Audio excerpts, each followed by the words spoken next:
I want to welcome back panelists who were here last week for The Things They Don't Tell You, a panel about Black women in higher education. And I'm really, really excited to engage with you all and really kind of delve into your experiences and be able to have my students be able to ask questions and get a little guidance and get a little perspective as we are a Black Feminisms course, and we're really delving into the conversations about Black women, and not only centering Black women in Black History Month, but also looking at Black women during Women's History Month, and really considering all of the ways in which we are impacted by not only racialization, but also the ways we are gendered and our performances expected in very particular ways that do impact the ways in which we navigate the world, but specifically our higher education experiences as well, and our professional experiences. So first and foremost, I want to allow our guests to introduce themselves and talk a little bit about what you do. And if you are no longer part of the undergrad or graduate realm, kind of talk about your undergrad experience or your graduate experience, and then maybe also talk a little bit about your professional adaptation, where you've gone from there. And yeah, just kind of position yourself a little bit to give us a little background. And hand raised are good. Anybody wants to go first? Chess? Hi, everybody. Happy Friday. It's good to be here. My name is Chaz. I currently work as a substance use therapist, so I work with people in active addiction or in remission and do relapse prevention therapy. I do individual, I do group. As far as undergrad and graduate experiences, I graduated with my bachelor's in psych from SIU Carbondale. I minored in women's gender and sexuality studies while I was there. After that, I pursued a graduate degree in school counseling or counselor education, and with an emphasis in school counseling. After graduating, I transitioned into mental health. I didn't go into schools right away, and I'm still not in schools. Initially, I started working with foster and adoptive families, and now I do substance use work. Yeah, will that just about cover it? I think that covers it. Thank you. All right. Ayanna? Hello, my name is Ayanna Phillips. My pronouns are she, her, and hers, and I am currently a first-year graduate student in the Student Affairs and Higher Education program here at CSU, also known as SAHI, and I also work within university housing as an assistant residence director here on the Fort Collins campus, and I work in Corbett Hall. I did my undergrad at Kansas State University. Thank you. Anybody else?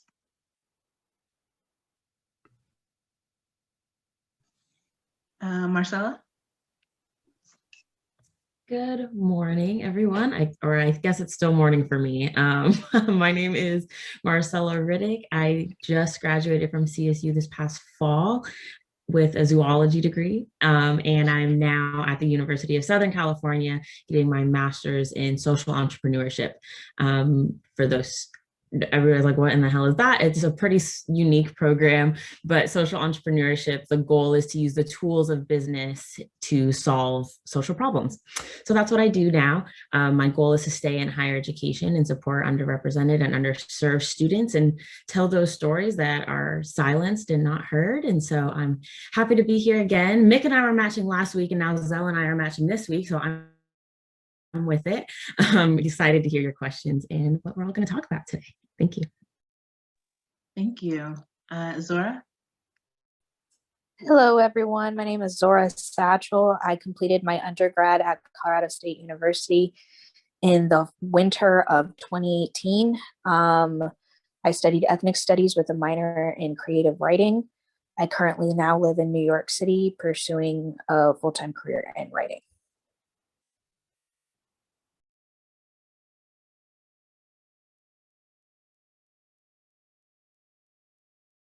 Oops, sorry, thank you. Bridget? Good afternoon, everyone. My name is Bridget Johnson. I currently work at Colorado State University, and I serve as the Managing Director for Diversity, Equity, Inclusion, and Student Success. That's a new position that I was fortunate enough to create and start in January. Prior to that, I was the director of the Black African American Cultural Center there. I am from Wisconsin. I was born, raised, educated, reared in Wisconsin, and moved to Colorado 15 years ago. So I've been here for a minute. This is home now. I have my bachelor's degree in communications and political science from the University of Wisconsin. And then I have my graduate degree from Concordia University in student personnel administration. And so thank you for inviting me, and I look forward to learning from you all. Thank you so much for being here. Camille? Hi, I'm Camille Dungy. That was my daughter, Callie. I'm a University Distinguished Professor at CSU. I've been at CSU since 2013.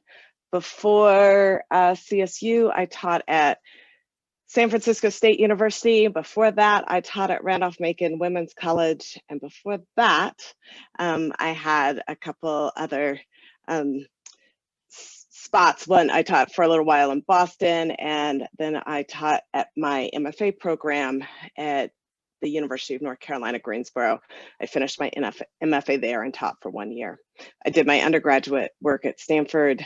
I'm mostly a child of the American West, Colorado, California, with that stint I mentioned on the East Coast for 11 years. I teach creative writing, poetry.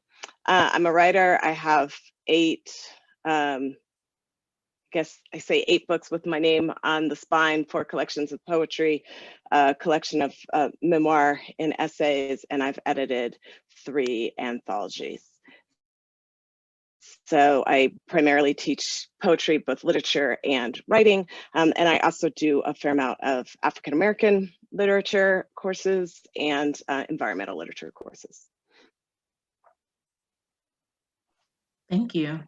Zelle? Hi, everybody. My name is Zelle Moore. I graduated from CSU in May 2019 with a bachelor's in social work and a minor in women's interdisciplinary women's studies. Might as well do the full name. When I was there, I was pretty involved in just like different things on campus, just different little things.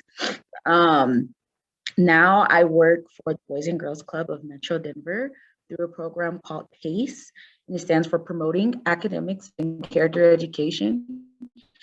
And so before COVID, we were a 15-day kind of intervention program. It would always be a DPS. If they were having behavioral issues, the students would be referred and they would be with us for 15 days, and we would try to teach them different social emotional skills, as well as try to get them caught up on work, because they usually both go hand in hand, behavioral issues and troubles with academics. But with COVID, we really haven't been able to do that because kids ain't in school. What they're going to get referred to for us for. So we kind of switched gears and decided to be remote learning centers. And we're housed in Boys and Girls Clubs. We have 3 Boys and Girls Clubs in Denver and then 1 in Westminster, where we're now just helping kids with remote learning. And now that kids are going back to school, we're projecting to have more of those behavioral referrals, but I haven't had any yet. And I actually just got a promotion, so I'm a site lead. So I was a regular specialist, and now I'm leading a site. So I just started this week, so that's crazy.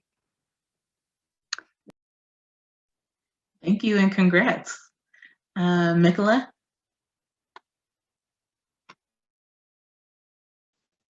Hi, everyone. It is so good to see everyone on this panel too. I feel like I haven't seen people.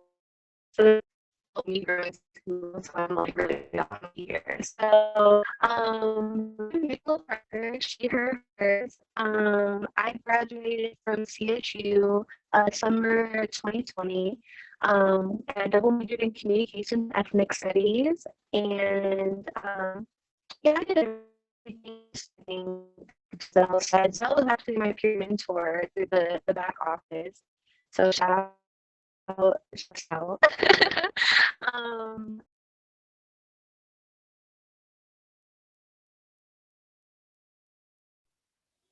I think we might have lost her. Okay, so I'll wait for Mikola to come back. And in the meantime, Jaylen? Hello, so my name is Jaylen Berry. I graduated from Northern Illinois University in 2015. My bachelor's degree was in rehabilitation services, and then I had a minor in psychology and CLCE. While I was at NIU, I guess my first professional experience, I started off working at a women's resource center and was a part of the merger for that to become the Gender and Sexuality Resource Center. Fast forward to currently, after graduation, I started working in case management, and currently I'm an executive director for a human services agency. The population that we work with is pretty much people with developmental disabilities and also mental health issues. I've been going back and forth without, so I'm not sure what the questions were. That was just me pulling from what I've heard other people. Was there anything else from there? So I apologize. Oh, that's it. I think that covers everything, just letting people introduce themselves and kind of where they're at, where they've been. And then key piece. So I'm from Illinois, currently living in Minnesota. So I've been in Minnesota since 2017. So thank you for having me. Thank you for being here. Do I have any guests that I missed? I think that was everyone. Yeah, if that was, oh, you're not up there. Sorry, Gabby. Hello. Hello. How are you? Hey, thank you for having me again. Hey, everybody.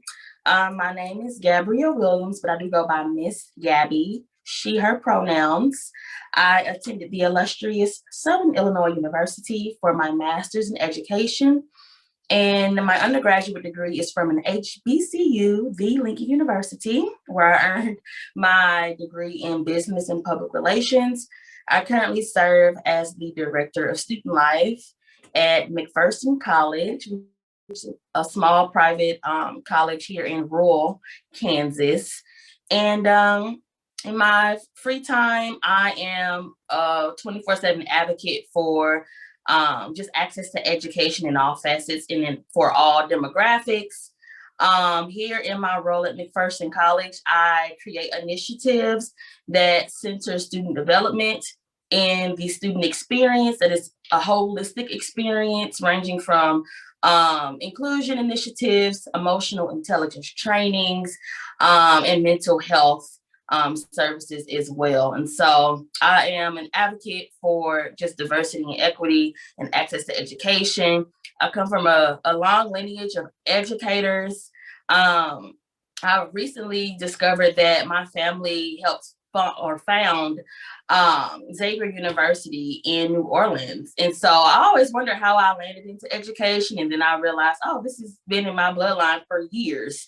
So I'm thankful to be aligned with just my ancestors and their practices. Lastly, again, like I said, I love access to education. So I am training to become a life coach. I'll be completed with that in June.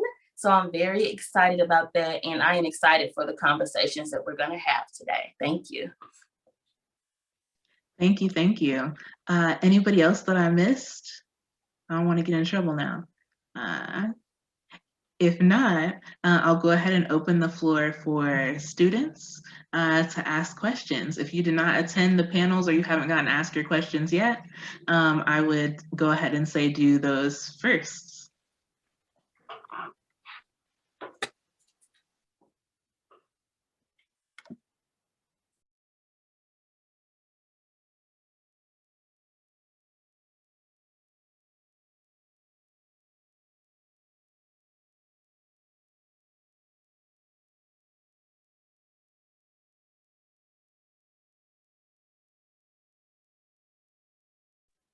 Benton. Yeah, oh, thank you all for being here and giving us and being a part of this space and sharing this with us. I really appreciate it. My first question is, what does it mean to you to decolonize yourself? And how do you practice decolonial work in your life?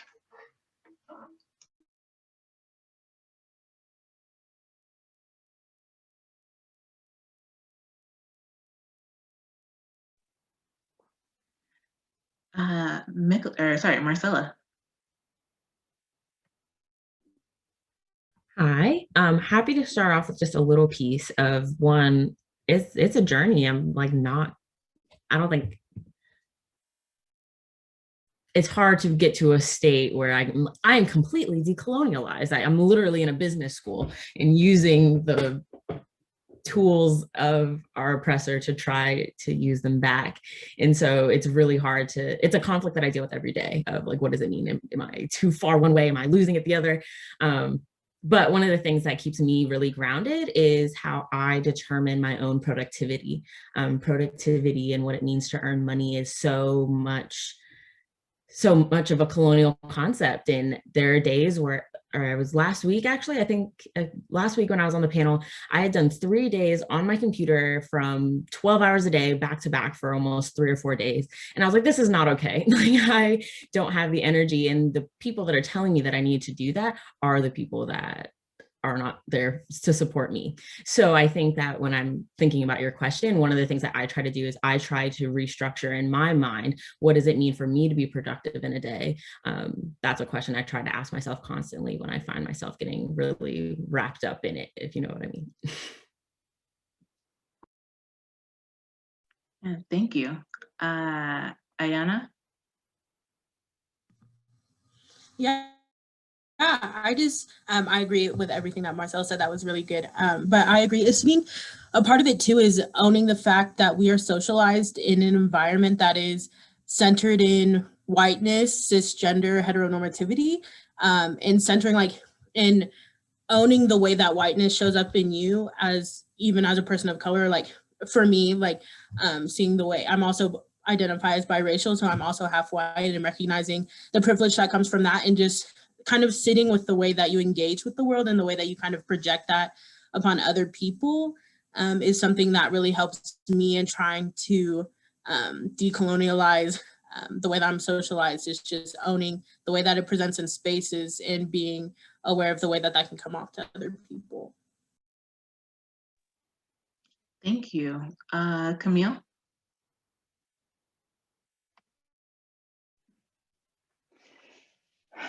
One of the most important things for me as a writer and a scholar and a professor is to center myself and my reality, which means any number of things, right? What it means to be a Black person, a woman, a Black woman, person from the West, when so much of the publishing industry is focused in the East. So many parts of my identity are not necessarily normative in the world of American literature as it was when I was trained to teach it and to write it, right? And the answer for me was just to write the world as I saw it, which sometimes meant writing into a vacuum. It sometimes meant writing things that people literally did not believe existed. And I use that word literally in terms of literature purposefully, right? They just didn't think Black people wrote and talked and moved through the natural world, right? They didn't think that Black women had families in the ways that my family expresses itself, right? They didn't think that any of these things existed because the imagination had not been shaped to see it. But what am I as a writer but a creator of imagination and a creator of a vision of reality as it exists and as it might exist. And so I don't necessarily think of this in terms of decolonizing my brain, because I actually do not think that my brain has been colonized. I see it as an expression of truth and reality and a kind of activism and empowerment for the next generation of readers, thinkers, writers, students to be able to see that the world as they understand it to exist can appear on the page and can appear in the classroom and can appear out of their minds for other people to perceive. Thank you very much. Zora? I love everything that Camille just said. That was phenomenal and amazing.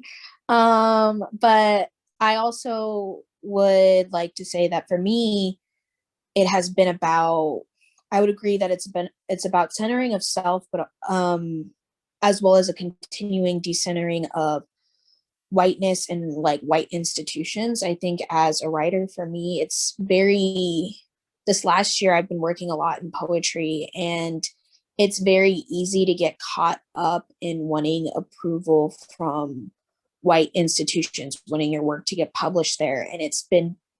And over the last year, it's become more and more clear that isn't necessarily sustainable.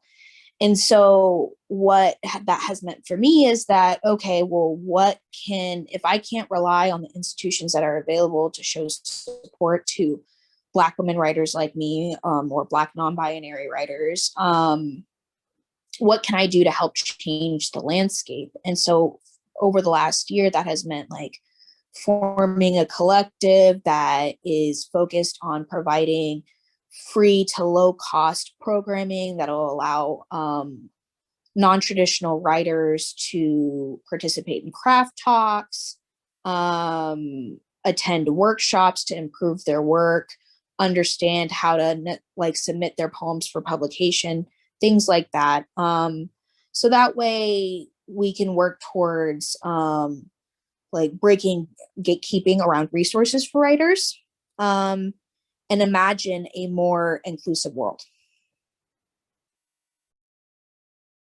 Thank you very much. Zelle? Girl, did you just say Zoe or Zelle? I said Zelle, but I muted myself really quickly afterwards. Look, I had to make sure, because that's how people be trying to say my name, and I'm like, no. Okay. So yeah, I took this from Miss B that I actually finally started doing, really just writing down my thoughts as people are talking, because it is really helpful. All right. So how do I practice decolonization within myself? First, I just want to comment that I think it was really interesting, Camille's comment, because I never thought of myself as never being colonized in the first place. So that was like an interesting kind of point to say. I don't know what to think about that, but it was interesting. But I think kind of the way that I view practicing decolonization is humility versus arrogance. I feel like on college campuses it's really easy to be arrogant about the knowledge that you gain, which is honestly, I would say, is probably a master's tool. Arrogance in the way that is practiced on college campuses can be very much a master's tool, which is really just a way to promote the very things that we're trying to dismantle. And so what I mean by that is, like, I very much understand that I am no longer one of those most oppressed women that we talk about in these books. And the reason why I say that is because I'm college educated. I am a working professional. And even just the opportunities that I've kind of got, that I was able to be blessed with, is very much makes me realize the different privileges that are starting to unfold for me, which is good, because that means that we're making progress. But it's also a reality that I have to face, that those women that I'm now that I read in those books is no longer what I am. And not to say that I'm really disconnected with it, but again, it's really just to acknowledge of the privileges that I've had come into my life. And the reason why I say is because I'm working with those women that we are reading in our books. And it's not just oh, okay, Black women are so oppressed, this happens to Black women in the healthcare system. It's yeah, these are actually happening to real people. And once you started meeting those actual real people, you start to get a real good sense of what is really separating you from them. And I try to practice decolonization by not holding arrogance in my knowledge and understanding that a lot of the things that I've learned is a privilege, and it's not something that is given to everybody. Matter of fact, if it is, I'm pretty sure we wouldn't have a lot of the issues that we're trying to fight or fight against or repel against. So in theory, it is really great to talk about all these things that you're learning in Black feminism, but really where the decolonization comes in is the practice. How do you treat Black women when you're actually around them? And not just college Black women where y'all get to have all the same ideals and you get to, you know, be together in terms of, be on the same page in terms of like what your politics are. I'm talking about those Black people that think that Mexicans don't need to be here. You still got to talk to them too. And I'm talking about those white folks who are extremely poor and live in these Black communities. I'm talking about all these Black people that we actually, I feel, forget that this is who we're talking about when we're talking about Black feminism. We're talking about these people who don't have this access to resources or access to knowledge. And that's what I try to think about when I think about colonization, is that I now hold a privilege, a power to empower. I now have power in a little sense. And so I need to not use it to power over people and arrogantly tell them things that they don't know, but empower them and empower them to know the different things that I have learned. Thank you. Bridget?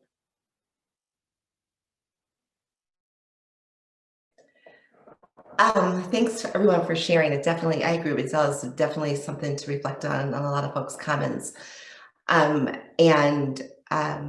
I just want to say that is acknowledgement of where I am and who I am and whose I am is the first thing that is important for me, and understanding that I work in a system for a system and have to constantly be reminded by that through mistakes, through growth, and allowing myself that grace, regardless if people give it to me or not, but taking it for myself so I can keep on keeping on, because it's hard.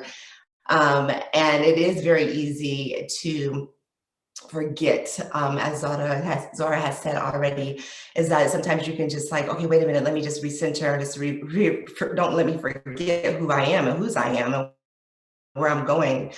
And so in understanding that I am an evolving being and forgiving myself, regardless if somebody is forgiving me, and understanding that there is more to come, and I'm not looking for what's to come from somebody else, but from my people and my internal being.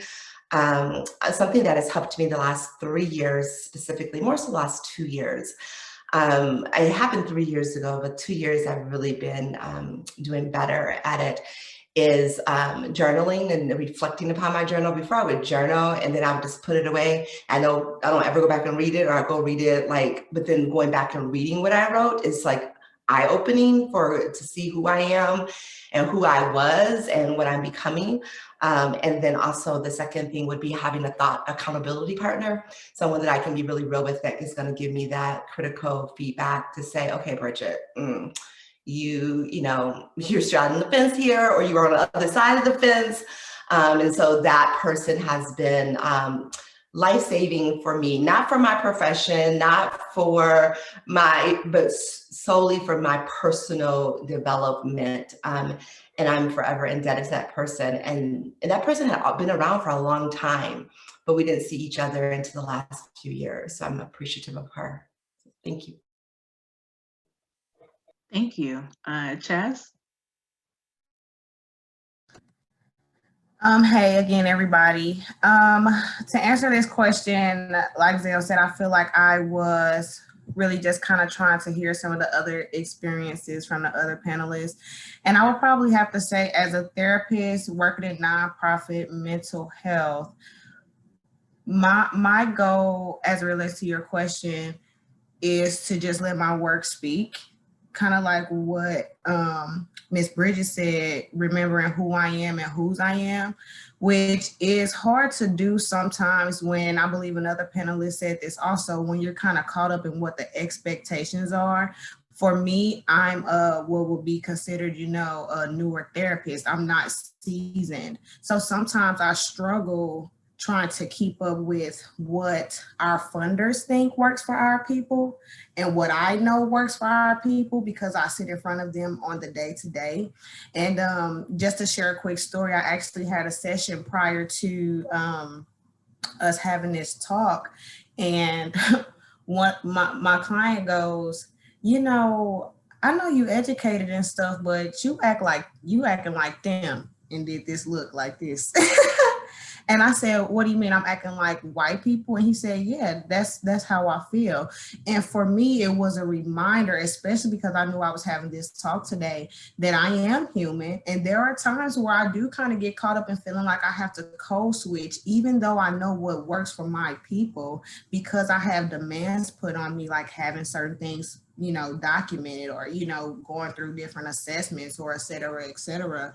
Sometimes it is easy to kind of get lost. And so I think just having moments like this where, you know, you connect with other people who are curious about these kinds of things and they can share their experiences, it is helpful to be in that process. So, yeah.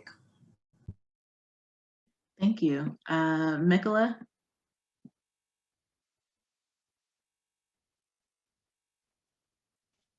Sorry, y'all. You hear me now? You're still breaking up pretty bad. Okay, because I wouldn't. Oh no. Okay, don't worry. Keep going on. Okay. Who else you had? Jaylen? So for me, really, I think the biggest thing, and I mean, I can tie this from education and also in being in as a working professional as well. What I've had to learn is really, I mean, it's being unapologetically myself. That's the first thing. I mean, kind of with the same sense, and this is anything that you do, you're not going to be able to please everybody, right? So instead of me, like trying to fit myself in a box, understanding what it is I'm offering as a professional, as a student, whatever that may be, and being comfortable in that. So I think that's been like the biggest piece for me, to be able to separate myself and not let that, I guess, be a part of like the everyday, my everyday interactions. I think another thing, like I had this misbelief when I was in undergrad that all I needed, you know, to be a successful Black woman is my education and the experience.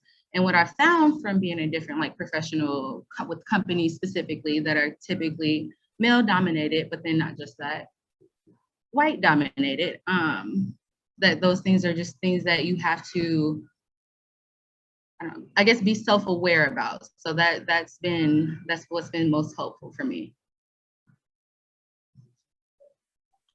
Thank you. Miss Gabby. Hey, I love what everybody has said so far, and I kind of want to go back to something that I heard Chad say about that pressure of feeling like you need to code switch, because I relate to that so much.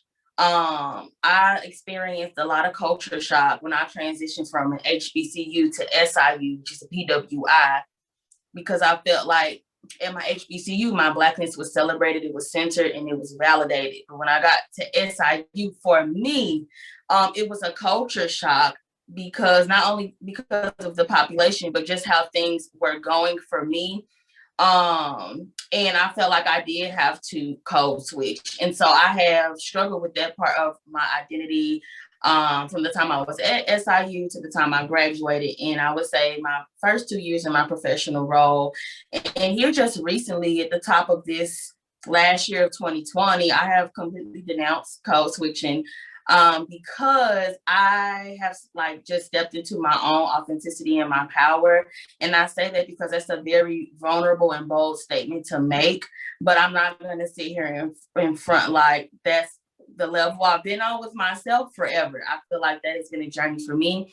And I feel like I've reached that part of myself. And so for me, stepping into my own authenticity has been my effort towards decolonizing myself. And also just operating in a space of vulnerability, knowing that what I have acquired, the knowledge and the skills and the experiences that I have, I can also create those same spaces for the people who are coming after me. And I'm very big on, I guess, dismantling or disrupting like these toxic norms that we all have been exposed to, because I feel like every student that I reach or work with, I am essentially creating my next colleague, whether we work directly or indirectly. And so the type of people I want to work with need to be authentic. They need to understand how to value me as a person and how to value others. And so that's why I'm super huge on reaching back. And just like I mentioned earlier, I teach a lot of emotional intelligence workshops and trainings. And when I began to do like professional development trainings, I started from the space of just teaching strictly diversity. And the thing that I noticed is that people were coming to those strictly to put it on their resume. There was no inner work being done. And so I'm like, I got to counsel that. Like nothing I feel like I do is normal. I don't follow the traditional path. So I'm like, okay, these diversity talks are cute. You're putting this on your resume, but are you emotionally intelligent? Do you know how to empathize with my journey and with the other people that you're working with, students and colleagues? And so that's why I come from that space. I want to teach you how to do your own inner work so that you can operate in a place of authenticity and vulnerability. Because what I feel like is that vulnerability is currency. The more that you are transparent about where you are in life, the more open you are to learning and connecting with other people. And so that's my contribution to decolonizing, just operating in my own authenticity and reaching back and teaching people how to just live in their own freedom. Thank you. I have a student whose mic wasn't working, but I did want to ask her question. This is from Kaya Gibson. She is a third-year zoology major at CSU, and she has a few questions, but one I wanted to kind of follow up on Gabby's point here, was asking, what are some tips that you could provide for young people of color and individuals entering the workforce and navigating the world after academia, talking about support and kind of how to navigate these various spaces. And I see Zelle.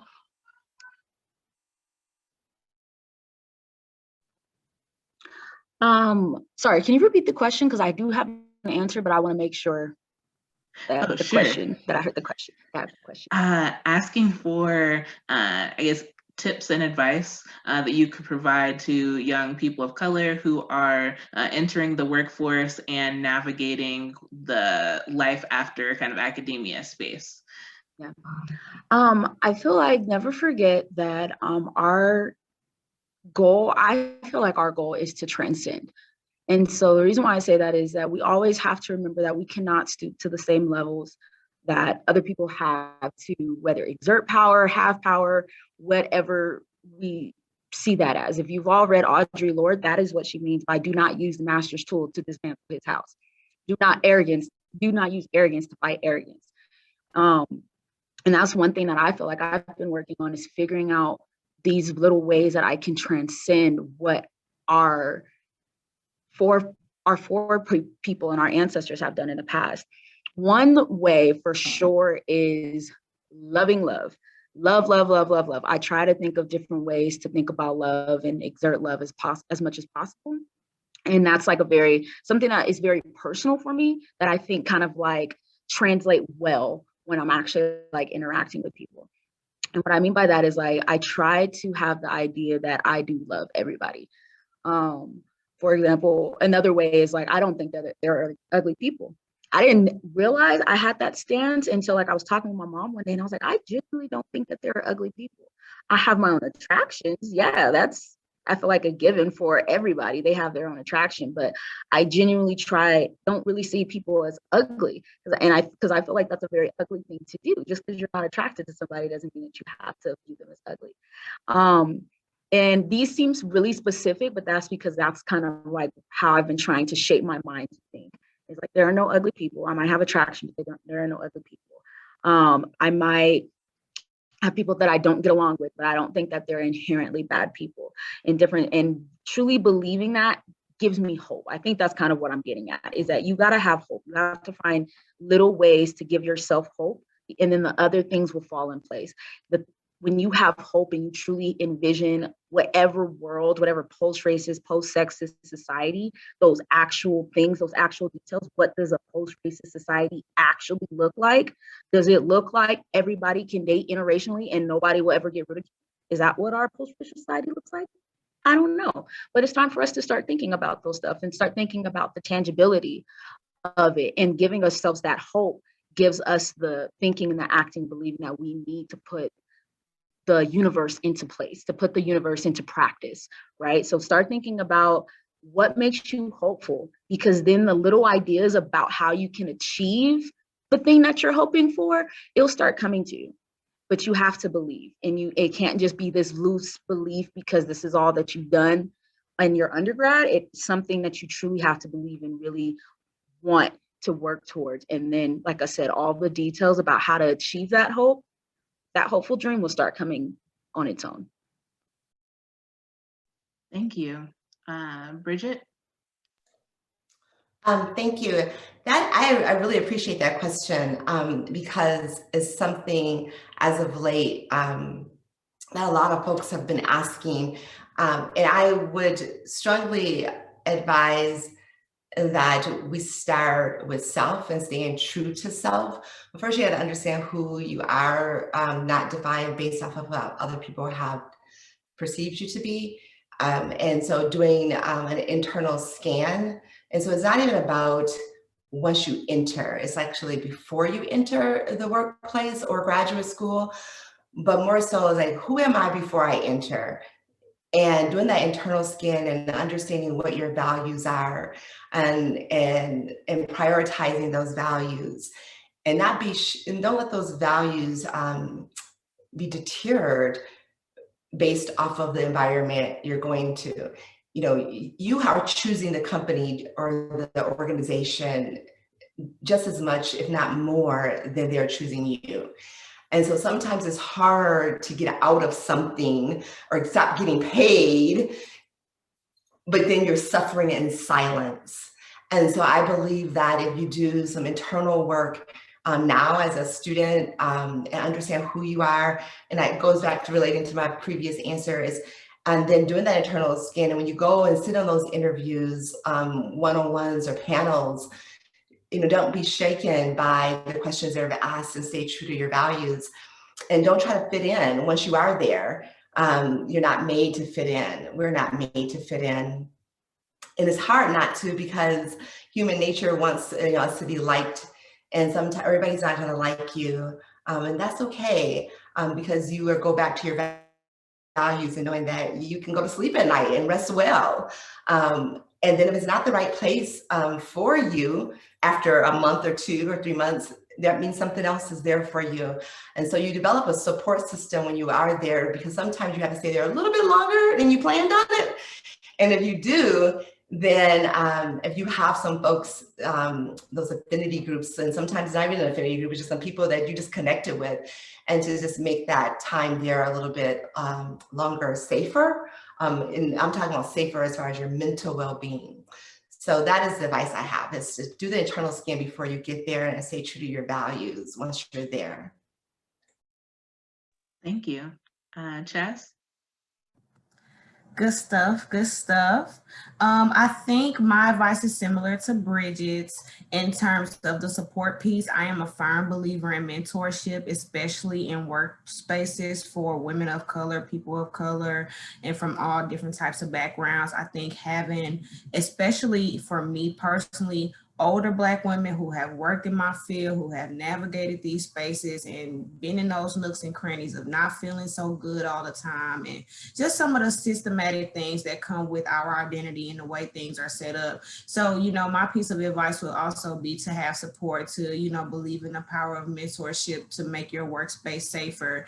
And, you know, I think the scan that we do internally, like Bridget mentioned, is ongoing. You know what I mean? Like, we are forever evolving, we are forever changing. changing. So doing it often enough to where you can begin to figure out the things that make you feel good and practice self-care outside of those spaces, and making sure that you know, what are the things that, speak to who I am. Like she said, knowing what your values are, knowing what you enjoy. I go skate once a week at least, you know what I mean? That makes me feel good. I like music, I like movement, that's my thing. So those are my two. Thank you. Camille?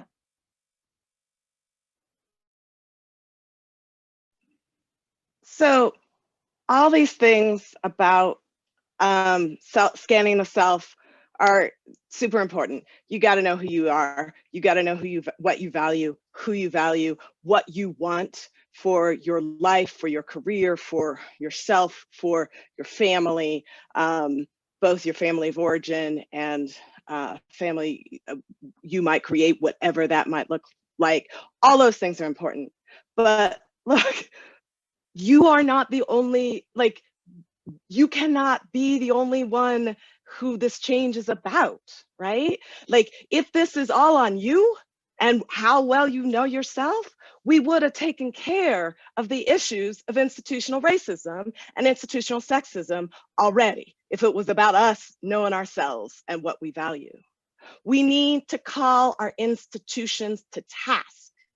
And you need to do the research that you need to do it. You make friends with the librarian. You find out what the average salaries are in your field, who makes the most, who gets advanced, what it takes for people to get advanced and promoted and raised to the next level. Where are the bottlenecks? Black women in academia do not make it past the associate level. They do not. I am working on a paper right this minute, counting the number of Black women poets and full professor in the United States of America.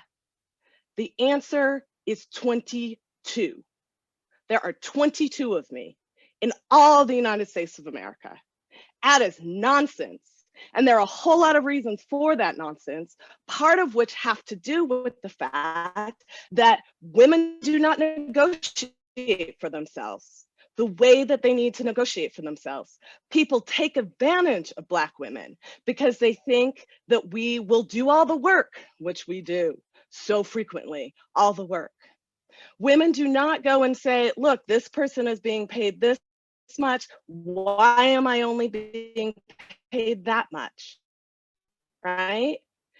When you get other job offers, you take like getting out of some hot mess, but you just jump out of the frying pan into the fire without doing the research that you need to find out what kind of hot mess you're about to jump yourself into to get out of the hot mess that you were jumping yourself out of.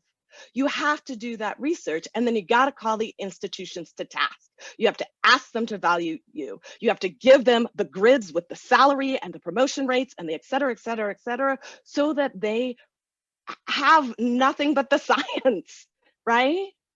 And cannot not support you in that kind of way.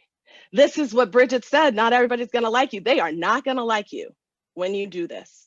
They are gonna call you uppity and angry and all kinds of nonsense, but you know what? You'll get paid. They pay, right?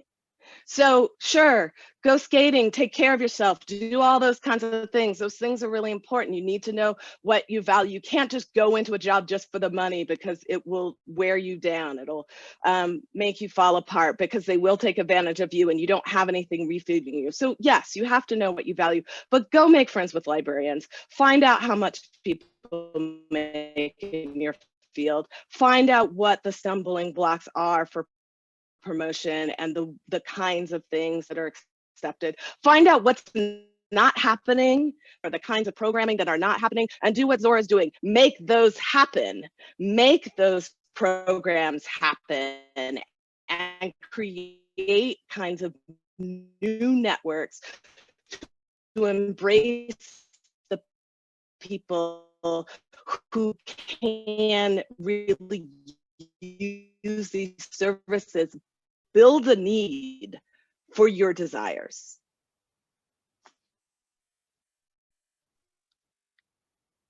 Thank you. Okay. I didn't freeze. know. I just like did my like preaching thing and then I No, muted. I meant Aaunterria. I thought her camera had froze for me. And I know other people had their hand raised, but if it's okay, I do just want to add this tidbit behind Miss Camille. I think it's important to also acknowledge the type of confidence and privilege that comes with being seasoned in a certain career. And for some students who are freshly coming out of undergrad or grad school and transitioning into career, a lot of times that confidence and that privilege is just not there. And so although I agree, like, yes, you know, be an advocate for yourself, like come with the research.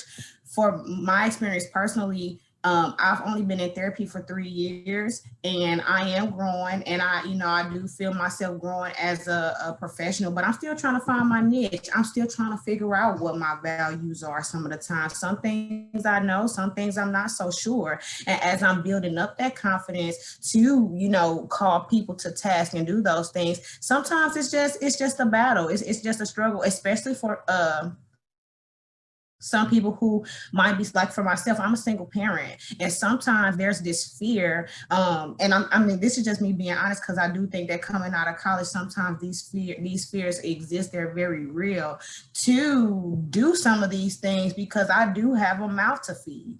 And sometimes it's scary to think that, which is the reality for some people, that I could speak my mind and say what's important and potentially be fired for coming off aggressive or coming off like I'm shaking the room or shaking the table. And so, that's just something. And again, like I said, I agree with what you said, Camille, but I also think that sometimes having experience being in a field for a long time, having accumulated a lot of knowledge and accolades and those kinds of things make those conversations a little easier for some people. I hear you, Chaz, but I'm just going to say that when the moment when that kind of fire that I just talked to you came to me, I was 23 years old. I was 23 years old. I had a boss who decided my promotions, and he did not like me. I was 23 years old. I was a woman. I was a Black. He passed me over for everything. He never gave me the raises. He never gave me the assessments that I wanted to have. One day, I called my mother actually, and her coworker answered instead, and I was in tears. It was like the 15th time this man had blocked me from what I knew I deserved. But I was a baby. I was 23 years old, just straight out of school. And she said, "Oh, baby, he hates you. He is afraid of you. You need to figure out what's important to you and what you value. You cannot fight for all of these things. Choose one that is important. Find where you can get the support in that institution." So I jumped over that person and I found another person and I befriended that other person so that this person who was immediately my superior could no longer have the power. So I understand what you're saying, that as somebody who is now seasoned university distinguished professor, it sounds as if I was 23 years old. I was a baby. I had no power, but I claimed what power I could claim. If you, at the beginning of your career, let them do that to you, you will never get what you need. You will never get what you want. So fear is true, and they use it. They use it to silence you, right? You cannot fight all the battles. Choose which one and do it, right? And advocate for yourself. Absolutely, you're right. This is a point of privilege. Absolutely, you're right. People will lord that over you and try to make things harder for you. But they're gonna make things harder for you whether you get what you deserve or not. You might as well have things be hard for you and have at least some of what you deserve. Thank you. Zora? Yeah. I definitely agree with everything Camilla said. I think that what's very important to remember right now is that we are in a global pandemic. And so things right now feel scarier than they have ever felt before in our lifetimes. We're living through a global pandemic. We have lived through 20 years of social unrest that has come up to a boiling point several times over the last year, and will continue to do so regardless of who is president or not. And so I think that what all of that means and what all of that should translate into is that there will never not be a time where things aren't on fire. There will never not be a time when things aren't scary. You have to be able to decide what you want and what you imagine the future to be is worth the battle and worth fighting for. Because worrying about being afraid to shake up the table and reimagine what the world can look like, being too afraid to move forward and do those things is what keeps us where we're at. So it's really, really scary, but you have to know your resources. You have to not be afraid to use them. You have to not be afraid to advocate for yourself, because people can and will take advantage of you at any opportunity given to them, especially people who have power over you. So, also it's important to have grace in that process, because a lot of students who are in school right now, again, it feels like it needs to be repeated. We're in a global pandemic, which is actively changing the way we move through the world, the way we access resources, if we're going to get employed or not in our original field that we went to school for or not. We're in the midst of another really bad economic recession because of the pandemic that we're in. So what you imagined your life would be like after you graduate and once you go into the workplace isn't going to look like how you imagined. And so you have to have a more open imagination about what you could use your degree for. You have to be more flexible in terms of imagining what you want your career to look like, and then you have to really aggressively go after it. Thank you. Marcela? Yeah, oh man, now I've got all the thoughts. Let me go back to why I originally put my hand up. I was sitting here, I was like, I'm not in the workforce. I don't have to, I'm not going to answer this question. And I was like, oh my gosh, Marcela, you have a whole ass job and you're going to school, get yourself together. And I have this joke with my group of friends and my support system of and this, take it with how it will, and then I'll explain it afterwards. It's what would the mediocre white man do? And when Camille was referencing how do we negotiate, what jobs are we applying for?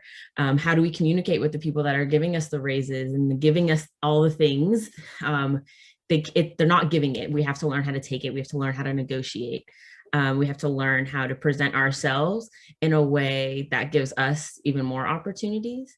And so as I'm coming out of undergrad in the middle of a pandemic and going into grad school, I was like, okay, well, I also need to work too, because I need to figure out how to get out my mama's house. And I have a job currently. I have two jobs currently. One, I'm co-producing a documentary.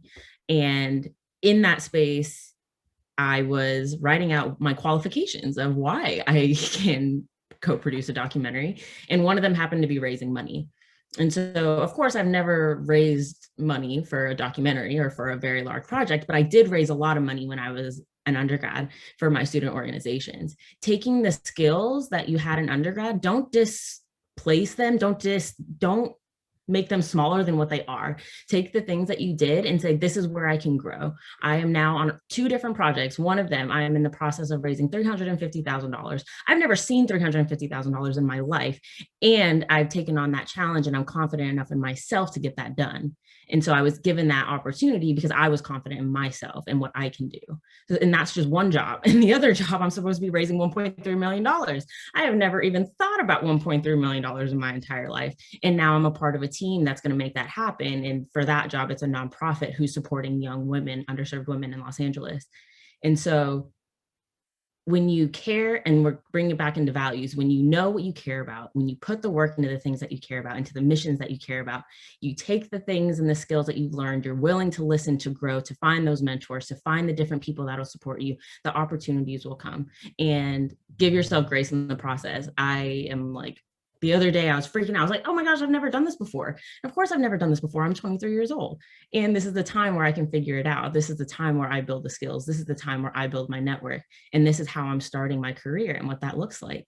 And so I just wanted to share that because I was like, oh my goodness, I have nothing to add to this conversation. I'm like, of course I do, because the stuff that I did in undergrad matters. The stuff that you're doing right now matters. Make sure that you sell yourself in the way that you deserve to be sold. Like when you're telling people about yourself in your resume, it's kind of weird and it's kind of hard, but make sure and use other people too. So like, and I know Kaya asked this question. I love Kaya. Kaya is one of my mentees, and find those people that'll help you word that. Find the people that'll help you boost your resume, that'll gas you up a little bit. It's not fluff if you've done it. So make sure that you have the people in your corner to support you, and you communicate with they're going to support you in that process. And I've had tons of those. So thanks.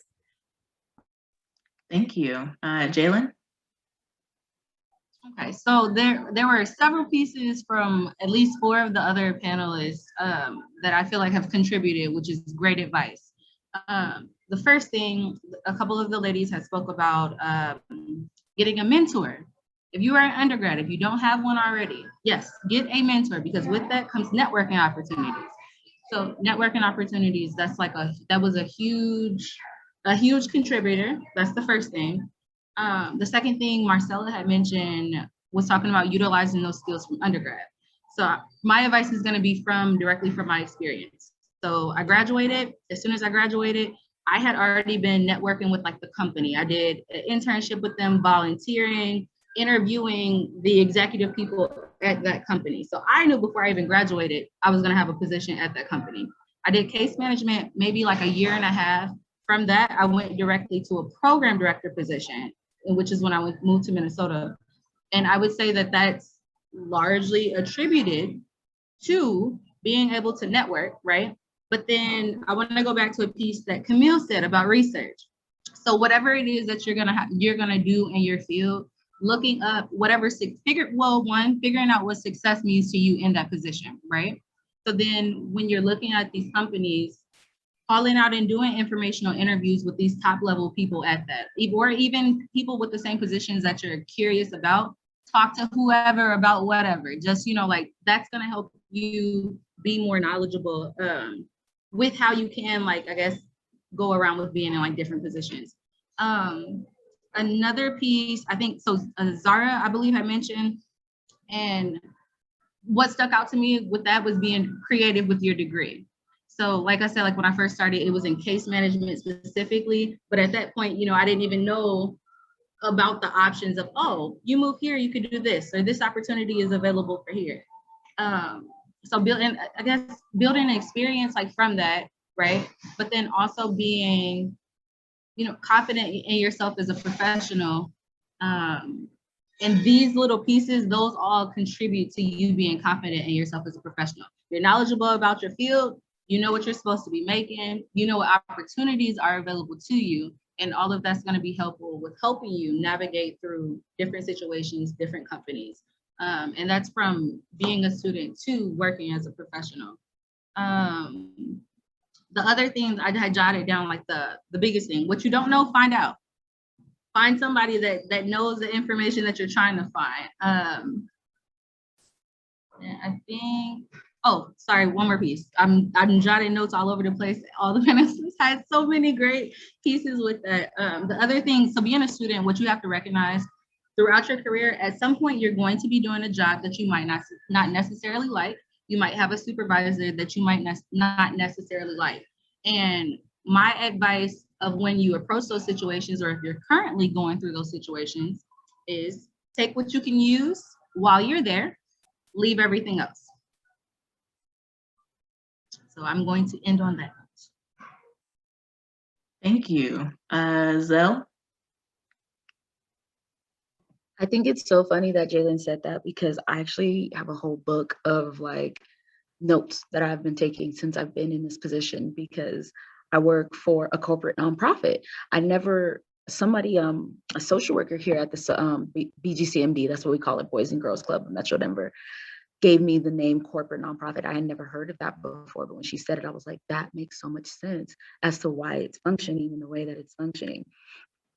So yeah, I think that's so funny that you said that, because I actually did start doing that practice, and it's really helpful, number one, to start conceptualizing all the things that I've read in the book in my books to what is happening to me right now, right? Because I'm not in a formal academic setting where I'm getting these readings that might apply, and I get to be in a class full of people to discuss it, or I get to go, to my professor's office and just pop in and start talking to them about random stuff. I don't have that opportunity anymore.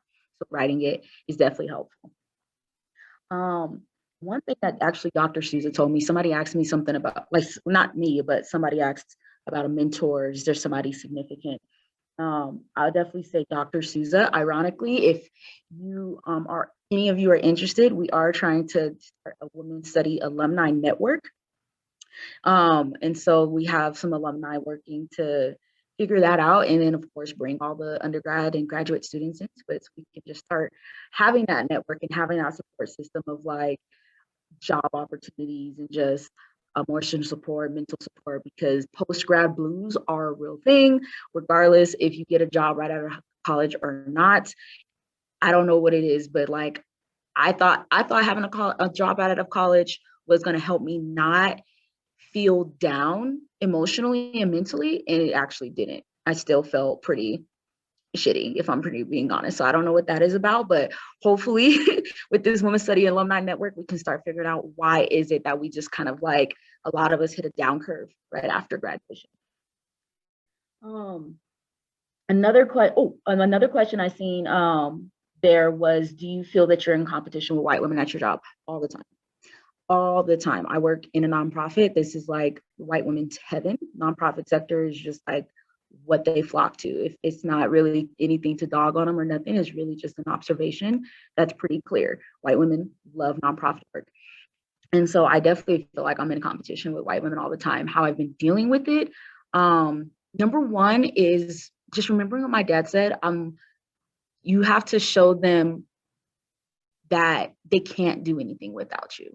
Right? You have to show them, it's like, if you was to give me up, for a fact like this, that would probably be an issue, right? Because I want to be so good at my job that they can't ignore me. And mainly for myself, not necessarily for them, but that is for myself. And it also for the children that I work with that see me working. So they see the type of influence that I'm trying to give them, right? And then even jumping off of that, I want to go back to what Camille said about like, we cannot be the only one we're doing this for. And I'm so glad she brought that up, because one thing I do tell a lot of undergraduate students, or just people who are in this field of activism in general, is like, if we're not thinking about the kids, who the fuck are we doing this for at all? Like, I'm so serious. If you don't like kids, I don't know why. I personally don't trust anybody that say they don't like kids. I don't trust that. I don't know why, but I just think it's kind of weird. I'm like, but you don't like kids. But if we're not doing this for the children, who are we doing this for? We have literal representations of our past and our future. And those are our grandparents and the people who are our elders, and those are our children. Our children are the literal, tangible representation of our future. Don't ever kid yourself that the future is just this distant thing that we don't know. No, our kids, the 2-year-old that you hang out with all the time, that's your cousin. That's the future. And so we can't think that it's like this intangible thing, like kind of like what we do to the media. Oh, it's the media's fault. Who is the media? Us. What are you doing? So it's kind of the same concept. We have to think about our children. If we're not, then there's no reason why you should or we should be doing this work at all. And I'm so serious. And then another thing that I want to piggyback of is really the art of being strategic. I know I was kind of like on this love, hope, belief kick, which I truly believe and I do try to apply, but I also am not a fool. And I don't think that any of us should be fools. That even though I see this as a journey for peace rather than a declaration of war, I do understand that blood is being shed, and we all should understand that. We have to be strategic. We have to be very cognizant of the choices we're making, the relationships we're building, and why we're doing it. Because also, everybody else is being strategic. You don't think our government's being strategic. You don't think that Turning Point USA is being strategic. You know what I'm saying? So it's like we can't completely let our guards down in terms of doing this work, because there is an intensity about this work that we have to take seriously. So we have to really think about essentially how we're going to win. If I'm being frank, it can't just be this willy-nilly battle of like, oh, it just sounds nice to talk about oppression. No, we're aiming to win. We're aiming to have whatever post-racial society looks like, whatever the characteristics of that is, we're aiming to have that. And that is a really big declaration that we're all choosing to, like, you know, to hold on to claim in this fight. So my last thoughts, be patient though. Rome wasn't built in a day. You have to do this work, understanding that the changes that you want to see is probably not what you're going to see in your lifetime. And that is okay, because you're setting the seeds, you're planting the seeds, you're setting the foundation again for our children to be able to have the world that we wish that we always had. Yeah, so just be brave. Be brave. Don't let these people scare you. I know death can be a scary thing, but definitely we have to also start reconfiguring our ideals of life and death, so we don't be as scared of it and reject it as much as I feel like we do in the United States. So that's my last comment. I'm out. Thank you. Gabby?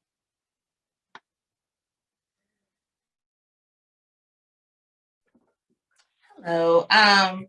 I don't know if we switched the question midway, but I wanted to go back to it, the tips for people who are transitioning from academia to professional spaces. My tip is that you have to recognize that every institution, if you are going into the education field or whatever industry you're going into, recognize that every institution or organization has not accepted diversity as a priority. And so when you get there, make sure that you acknowledge the culture shock phase. There are 4 phases. There is the honeymoon, where you're in a new space, you're enjoying it, you think that this was the answer to all of your happiness, and then culture shock happens, and you may run into some bumps in the road as you were trying to advocate for these voices and these faces, and you will hit a bump in the road and you may become discouraged, and then you reach the anxiety stage. So you go from honeymoon to anxiety. From anxiety, you work through that, and as you work through that, make sure you are constantly reminding yourself that this is just a part of the process. Give yourself grace, be patient with yourself, and make sure you have an outlet. We talked about mentors. I'm a huge advocate for mentorship, because that's literally how I was introduced into this industry of student affairs and higher education, through mentorship. And know that your mentor may not always look like you. Be open to creating those relationships with people who have the knowledge and expertise to help you get to the next step that you're trying to get to. Also, with a mentor, make sure you have a coach, somebody who's going to strictly hold you accountable of your goals. There may not be somebody that you can spend 2 hours on the phone with, but there's somebody who's going to hold you accountable and push you. And then make sure you have a sponsor. And a sponsor may not look like you either, but a sponsor is going to speak your name into rooms that you have yet to enter. And so for some people, that may be called an ally, but for me, that's a sponsor. Because my work is speaking for myself, and while I am going through this culture shock phase, I need somebody to still advocate for me in the space that I have yet to enter. So those are the 3: coach, mentor, sponsor. As you move through the anxiety stage of culture shock, you're going to reach the adjustment phase. And as you adjust, that's when I want to say it was Camille who brought this up, making those powerful connections across campus.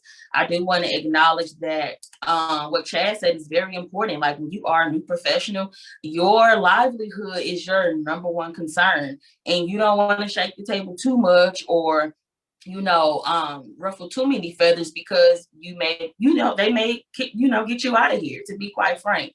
But I like what Camille said. She was like, make sure you have those connections. I tell my mentees all the time, do not go into these spaces trying to incite war without an army. You need those connections. You need those relationships.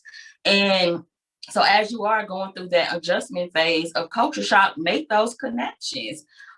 Make sure you have allies in different spaces and things like that. And then after you reach the adjustment phase, you're going to go right back into the reentry, and that's the acceptance phase of culture shock. And you're going to accept that this is where I am for the time being. And while I am, trying to advocate for certain things, I am running into, just roadblocks. It may be lack of support, lack of funding. I think somebody also talked about being looked over or being minimized by a supervisor. Those are very real experiences, but make sure that you don't allow the work that you're doing from 8 to 5 to just steal your joy. Like after 501, like the trauma that you're experiencing at the job, work through it. I had to learn that. I had to go get me a counselor, a therapist, because that could not become my norm. It could not. I could not go home mad at the people I was working with or mad because somebody did something to make me feel small. And so I got a therapist. Also with that, for those out there who are in workspaces where you are advocating for diversity and equality and things like that, don't let these people pigeonhole you into only doing that work. Like that work is so valuable and it should be done from all facets and all angles. Everybody on your team and in your organization or your institution needs to be subscribed into this work. It's not a one-person job. Everybody is on this team. Like that's how I talk about like marketing. We all have to make the college look good. So we need to do the work. So don't let these people pigeonhole you into only doing their work. My angle, in serving as director of student life is that I can do diversity work from a mainstream position, especially when I am at an institution where we don't have a diversity or inclusion center. We don't have some type of committee that was already ingrained before I got here. A lot of the diversity work that we are doing now is because I was in these boardrooms and on these conference calls speaking up about the injustices and the things that the students were experiencing. And in doing that, I was providing the research. Okay, y'all don't think we have an issue with diversity, or y'all don't think we have an issue with inclusion? Well, let's pull up retention rates. Let's pull up retention numbers. How many of these Black students are transferring? Let's talk about that since you don't believe me. And lastly, what I want to say is that as you are going through this phase, or as you are coaching somebody through this phase, know that when you first speak up, like you may feel a sense of embarrassment, you may feel shame because this is the environment that we're in. We are looked down upon when we do speak up and when we do call people out. But don't let that deter you from advocating for what you believe in. After you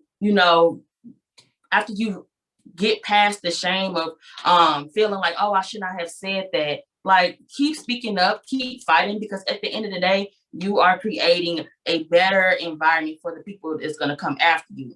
I had a student sit in a meeting with a bunch of campus partners and say, I feel like a dollar sign because I feel like I'm just a Black face. And in her sharing that, she said that she felt embarrassed and shameful for even saying that. And I'm like, don't let that deter you from continuing to speak up. A lot of people talk about imposter syndrome.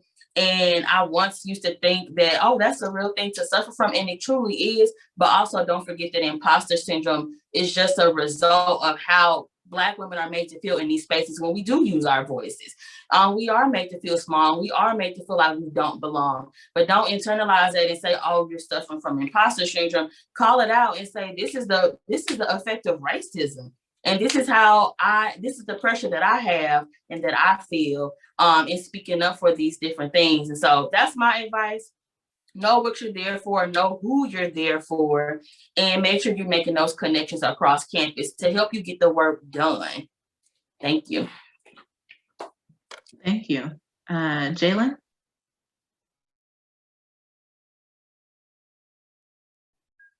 Was this back to the mentorship question? I think that was what we were finishing up on, was talking about mentorship and any advice you have. So I gave my advice earlier, but I guess just to reiterate what I said earlier was getting a mentor and networking, also using like what you can get from the job and taking that experience. But I had answered the question a couple people ago. I just saw your hand was up, so I wanted to make sure. That's okay. So I'll open the floor back up for students to answer or to ask questions. Ebony.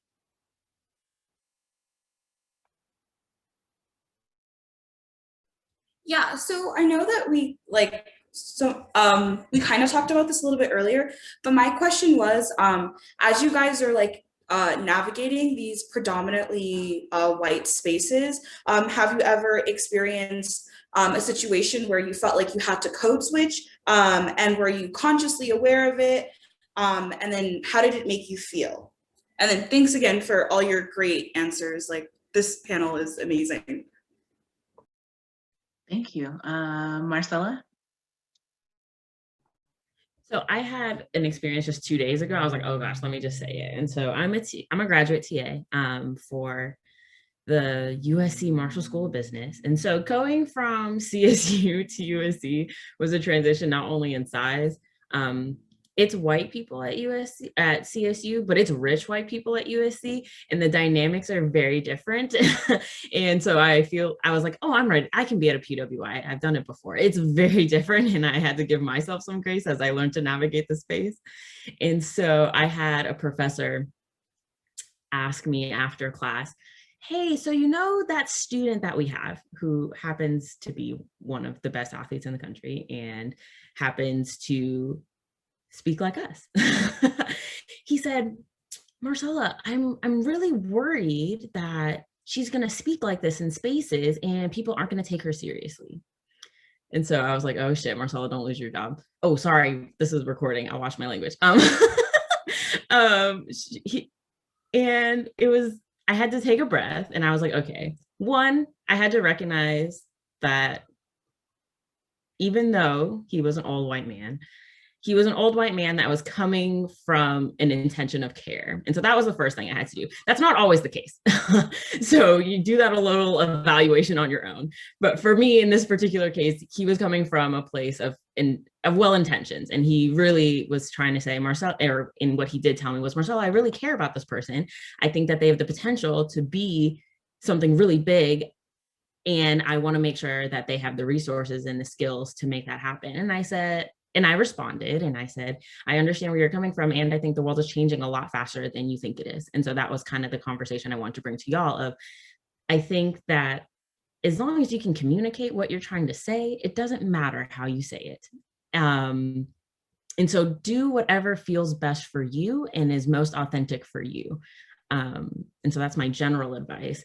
I feel like I speak whiter than a lot of my fellow, that was something I've always got made fun of, coming into different spaces, especially Black spaces, of like, Marcela, you speak so white, you speak so proper, whatever.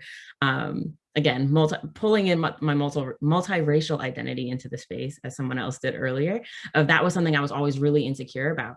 And acknowledging that code switching for me looks very different. It means something very different for me. And so as I've come into this kind of better understanding of myself and who I am, and kind of just the maturity and growth of, I will speak how I want to speak and be confident in how I speak. I will wear what I want to wear and be comfortable in how I wear it.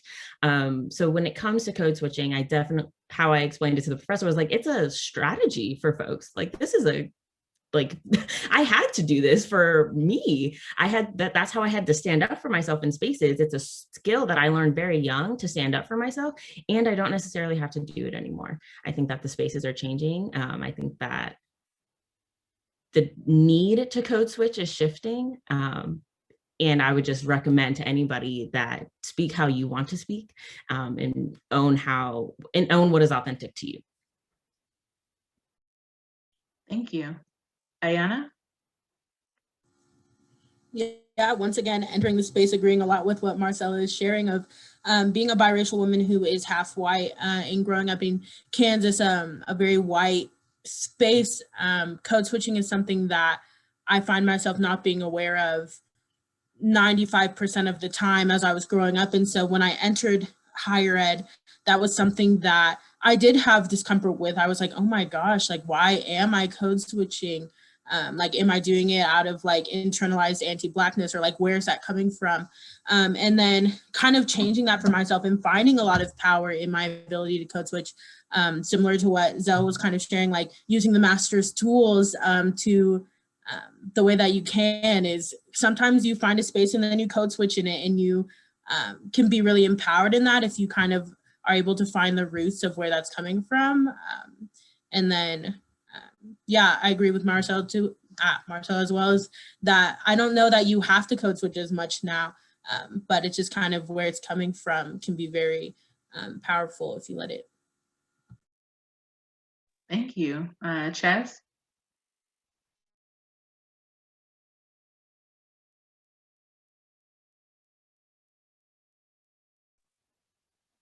Oh, sorry, maybe I lost her. Chaz, are you there? I think you're muted still. Well, we're in the middle of a pandemic. What our girls are saying. I'm still trying to remember to take myself off mute. But I was just saying that I agree with what was said before me, but I kind of wanted to put a pin in what I heard Marcela say about code switching being a strategy. I think just on a human level, for myself personally, even in this space, I feel like I'm kind of code switching, right? And when we're talking about, you know, what I think you said, she said, why you're doing it.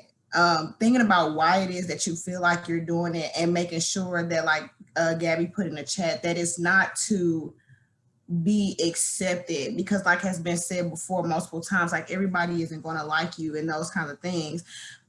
And recognizing that it takes a certain kind of confidence to get to that space, right? But like, even if we're not talking about, you know, race, because I feel like that's kind of been the biggest thing we've been talking about. Even me setting boundaries with my clients, I feel like I have to code switch, right? And in that situation, for me, it is more of a strategy in comparison to me just trying to be accepted, because I know I'm a minority in a predominantly white male. Well, in my space is predominantly female, so but in a predominantly white space. So I said all that to say, like, yes, code switching I believe can be a strategy, but again, like we said countless amount of times, just being true to you and knowing who you are and knowing your why behind why you're doing what you're doing. Even as a female, sometimes I feel like I code switch with other Black male clients that I have to set boundaries, right? And I also think it has to do with just the amount of safety that you feel in your interactions or in these spaces with other people, because sometimes based on your own experiences while you're in therapy, like I said, we're forever growing, we're forever evolving.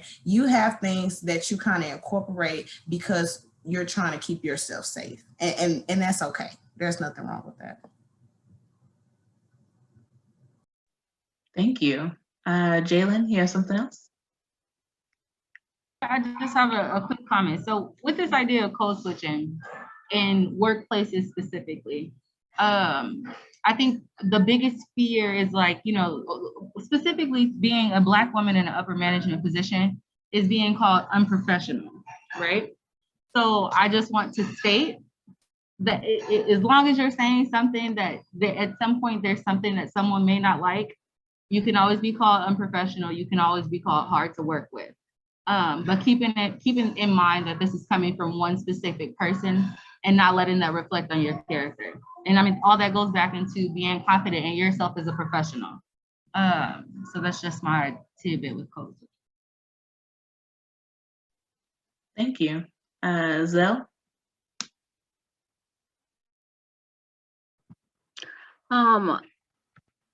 I actually want to say that I don't think that code switching is ever really good. Mainly because when I came across, it was mainly like 3 readings that I read in my undergrad. The colloquial state, that's not the title of it, but that's essentially what it's about, this colloquial state, which is like this mythical kind of caricature in indigenous Mexico, like, or the indigenous Mexican culture, to speak about kind of like the true state that kind of like we are all in. We kind of like been trained to be a certain way. We've trained to be women. We've trained to be Black, right? We've trained to be all these things, but the colloquial state is like us through and through. and then of course, world traveling and speaking in tongues. So essentially what I've gathered from Latina feminists is that speaking in different languages and code switching can be correlated, but they're actually they're different. And this is what I mean. When I'm speaking to these parents or these students that I work with that are in Denver, and the Boys and Girls Club always is going, at least in Denver, is always going to serve underrepresented populations in neighborhoods that are lower income. One thing that I was going kind of like hitting into when I first started coming in here was language. I would use certain words and I would use certain languages and certain terms that wasn't understood. And in a way, and I felt really bad about it. And I was like, why do I feel this way? Why do I feel kind of like weird by using language that I used in school? So I started playing with this idea that I was maybe colonizing the space. And what I learned is like, maybe I need to start speaking in different languages, because it doesn't change, like just because like I would speak Spanish, it doesn't change the heart of like what I'm saying, but it just means that I'm saying it in a different way. I'm saying it in a different terms. And because I feel like code switching, it can be so demeaning. And I feel like there's really not kind of like an uplifting aspect of switching who you are to appease somebody else. Because that's kind of just what that comes in my mind when I hear code switching. But when I hear speaking in different tongues or speaking in different languages, it doesn't necessarily have to speak Spanish. It's really like, do I speak like I'm in a space with a bunch of academics, or do I speak in a space in which I'm in a bunch of community members? Because I want them to understand me and I want them to trust me. And if I'm constantly using language, or I'm constantly kind of shifting in a way that is not true to myself, then I think that's kind of like it. I'm just gonna leave it there. But yeah, that's kind of like the idea I have around code switching. And so the reason why I feel like I have that idea is because I have this really big issue with like professionality and correctness. I think that a lot of times professionality is like thrown in our faces as a way to kind of denounce the skills that we have. Like for example, right? Like thinking about dreadlocks, what the hell is so unprofessional about dreadlocks, right? It really, to me, it's just something that gets thrown in our face. Like, oh, you're being unprofessional. It's like, oh, really? But how? Because you telling me that like I'm like unqualified for a job is probably the most unprofessional thing I've heard. Yes, that's a personal story, not about me, but about a coworker, right? But right, like that's like what I'm talking about. And so I think it's, I like to tread on the idea of professionality and correctness and code switching, because I really think it gets thrown back in our face as a way to make us feel like crap. And I don't think it's merited, but I do think us learning to speak in different languages is really helpful, because it understands kind of like the different worlds that we need to travel to, as Maria Gomez would say. Thank you. Gabby, I saw your hand go up. Yeah, just real quick. I think it's important to acknowledge the root word of this term, code switching. And for me, that's code. Code to me conveys that the dominant whiteness of this whole idea is that English is not, or English is just like a code. And of course we know it, just studying history, that when you go back and look at slavery, of course, the slaves were not able to learn how to read and write unless they snuck and did it, or they had someone to do it. And so as we progressed and we did start entering the professional space, this whole notion of code switching to me just sounds like, proper English just belongs to this one dominant culture. And I think that's absurd. I say that, if you say that you're really serious about valuing other people's experiences and identities, then people should be able to operate how they wish at work. I mean, obviously decorum is important, and you have to carry yourself professionally, and those things are outlined in like your company policy or your institutional bylaws or whatever. But when it comes to linguistics, I believe that if you can communicate your message in a way that anyone can understand, then there's no need to quote unquote code switch, because I think what now code switching has evolved into is just the policing of your tone, your vernacular, your accent, your behavior, just so many external things that do not define the person as who they truly are. And so that's why I say I don't support it. I used to think it was literally the only way to survive. But my thing is, you're gonna get me one of these days. So there's no reason for me to fake the funk, 364 days, and on the 365th day, I pop out with my Black girl magic. So you're gonna get the magic all year round. And like I said in the chat, either you want seasoning on your chicken or you don't. That's where I'm at. Thank you. Jaylen, did you have something else? I just saw that your hand was up, so I wanted to go back to you. I'm very sorry, I just forgot to lower the hand. That's okay. So I would like to open the floor back up for students to ask questions.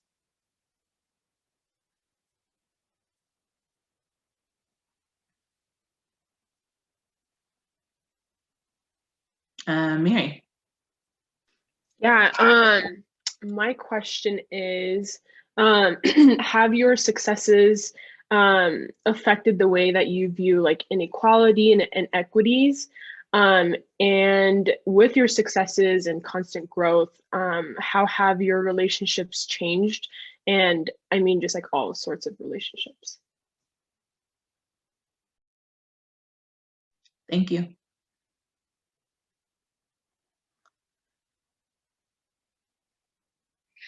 Camille.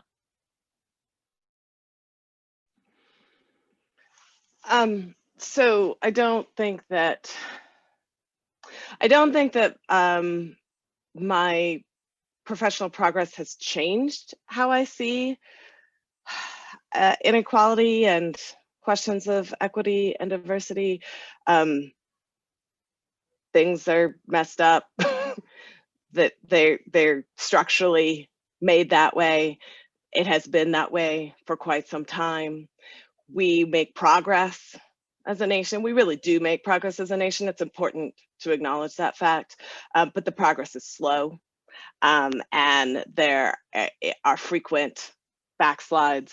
And so it's not that I've kind of moved into this world and I see something I've never seen before. What can happen as you move into positions of power, access, moving up the ladder, is you see how it happens differently. You see those boardroom conversations. You see the decisions that are being made at the interview process, and who you decide to interview, who you don't decide to interview, and you hear people talk about why. And so then you get into positions where you have your ideas or your assumptions about what's going on affirmed, and you also see the sausage being made. So you also kind of really begin to understand how that happens, why it happens, why change is so slow, because you can fix this one institution and then the one next door isn't being fixed, and so there's this problem. So then it becomes important to become a change maker, right?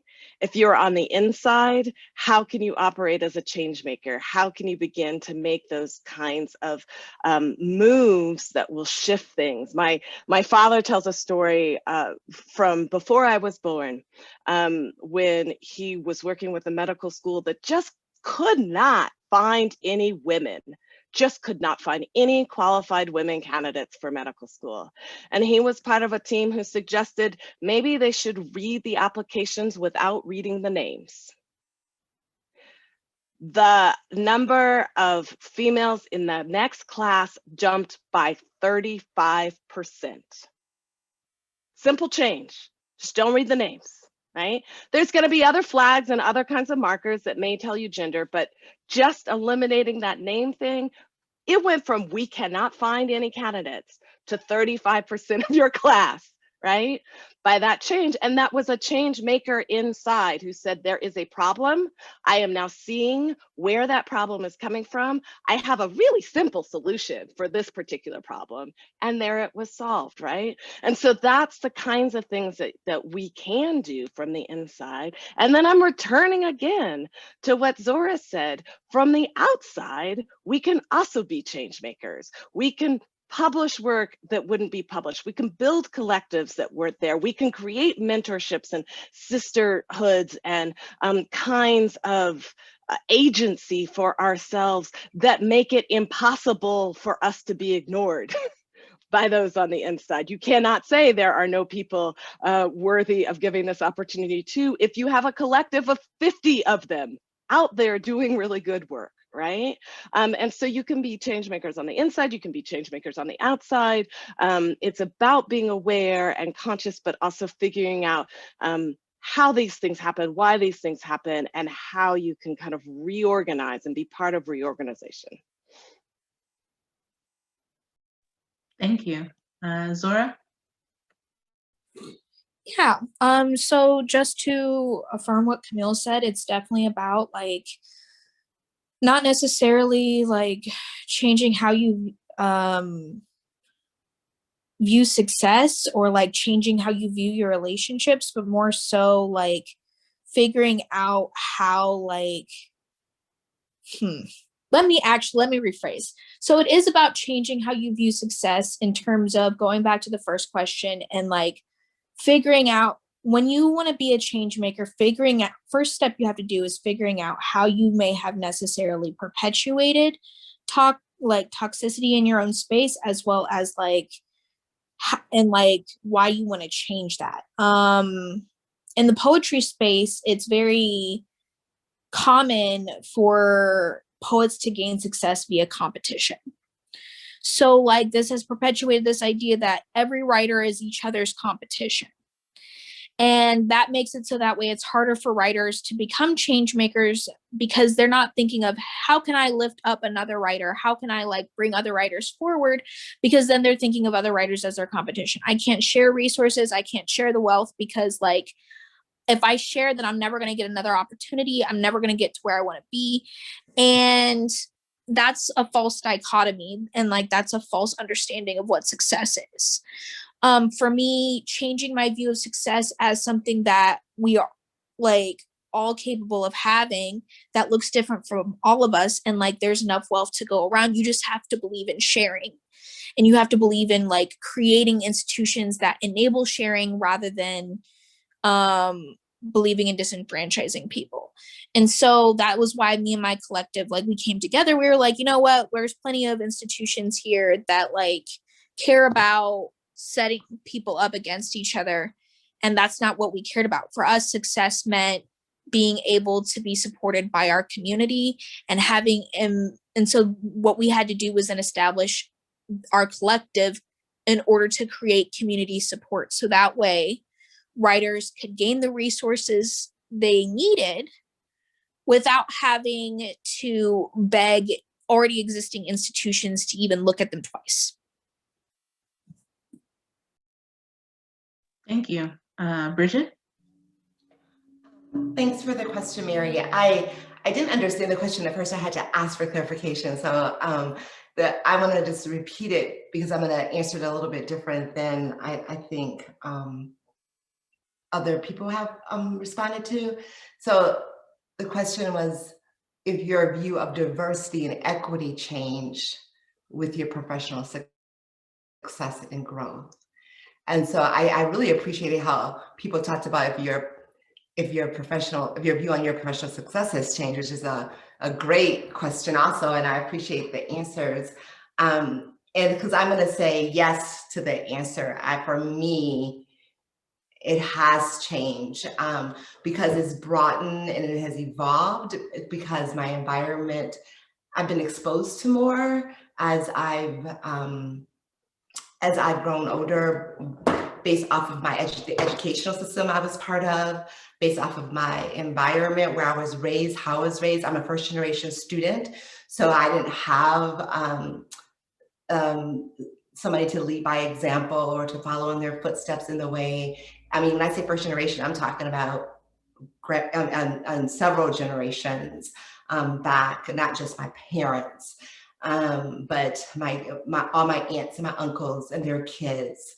My mom was the only child. And so I was very, my view of the world was very, very narrow. And so when I first started working in higher education way back when, my view on diversity and also the world view on diversity has also expanded too, as far as acceptance. Nothing is new, but as far as what is acceptably talked about and spoken about. And so when I first started working, diversity was just Black and brown, like that. I mean, that was all that you would hear in the institutions.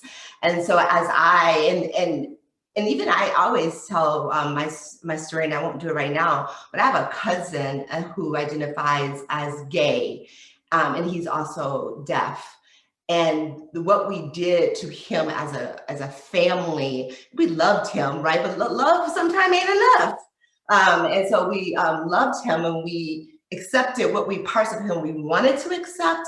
But as I became more educated and understanding equity differently, not because I was anti, it was just because I didn't know, wasn't exposed, then I knew that I had a responsibility to go back and talk to my family and also my kids, and then also friends, etc. And so I really honestly do believe that my view has evolved and it has broadened.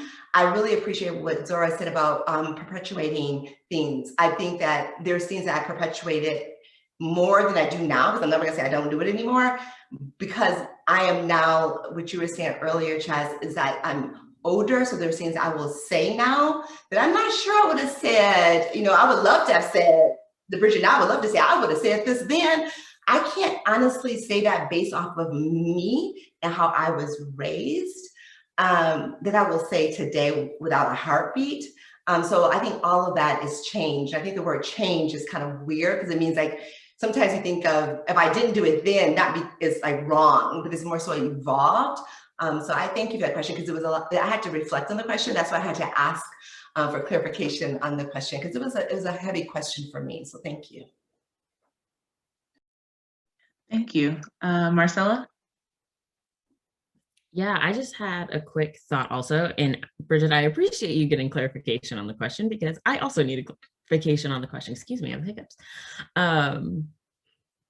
I think, and originally I didn't want to answer the question because it was framed in success. And I feel like I don't know if I can accept what success looks like for me right now.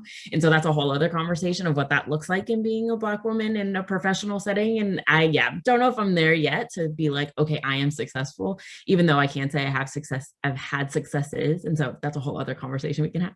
But I think one thing I did want to bring into this space is what Zelle was mentioning at the beginning of our talk, of what it means to recognize what privilege looks like as we evolve. And so, of course, in the conversations that we have, diversity and privilege go hand in hand, and what that looks like. And that's a harder conversation to have when you have to reflect on your own privileges. And so I feel like as I've gotten older, as I've developed and matured, as I've seen different things and different perspectives and different spaces, I am a lot more easy to come to terms with, I guess, if that might sound weird, but come to terms with my own privileges, in the sense of I know how to acknowledge them in a way that's not like ultra cringe. I know how I hope. I am more aware of how I speak about different things and how I approach different things in different spaces, and the ability to navigate just based on my different experiences with diversity and inclusion and privilege have to evolve and change over time. And I think that's kind of the one piece that I wanted to bring into the space of, it has to change. Otherwise, we're not doing the things that we need to do, in my opinion. Diversity is, in what Bridget has said, it's more than just race. And we know this, and in conceptual, we know this, and we talk about intersectionality and what that looks like. And it has to continue to evolve. Like, what is the step even beyond intersectionality? I want to know. That's something that I'm super interested in, right? Like, intersectionality is bringing together all of our identities and looking at it as a whole. What's even past that? And so my hope is that as we all grow and learn and reach new successes and are in more and more spaces and see different perspectives and lenses on the world, that we continue to evolve what diversity and inclusion means. Because even if we're looking at the Great Eight, and I feel like the Great Eight is already outdated, and so I love it. I think things continue to evolve and should continue to evolve as we think about what diversity and inclusion looks like. Otherwise, we're going to be stuck doing the same things that we did even 5 years ago. So. Thank you. Zelle?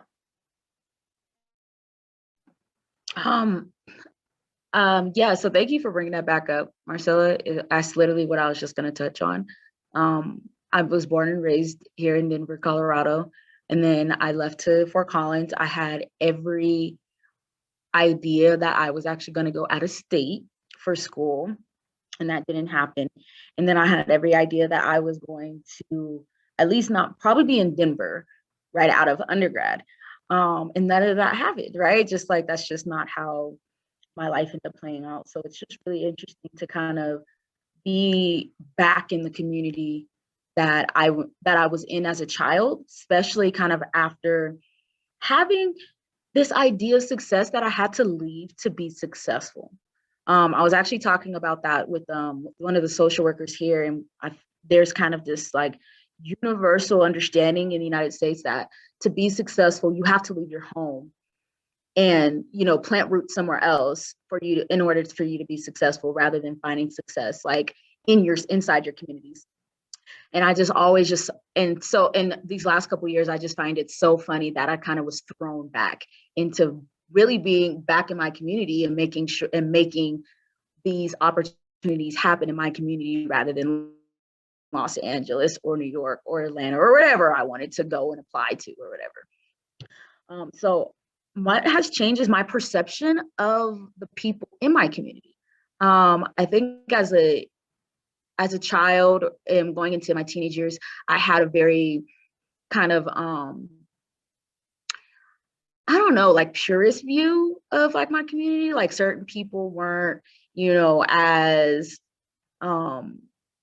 worthy or willing or whatever I thought, you know, was whatever the detriment of like the people that I lived around. Because if you aren't from Denver, yes, everywhere has ghettos. Denver has ghettos too. So I would look around my communities and just be like, okay, this is the fault of us, right? Like this is us not doing something to make us get out of this situation. So as an adult being thrown back into this community, I was literally forced to view everybody in a very different way than what I had been.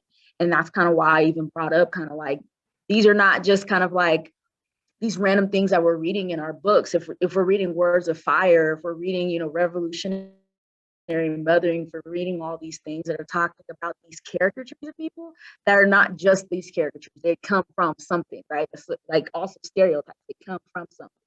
And so it forced me to remind myself that and I don't know how to relate this back to success, and I feel like it does still relate to success, but again, just like within my successes, I've learned to re-humble myself. These are not just people, these weird caricatures plastered all over our pages that we have to read for ethnic studies and women's studies classes.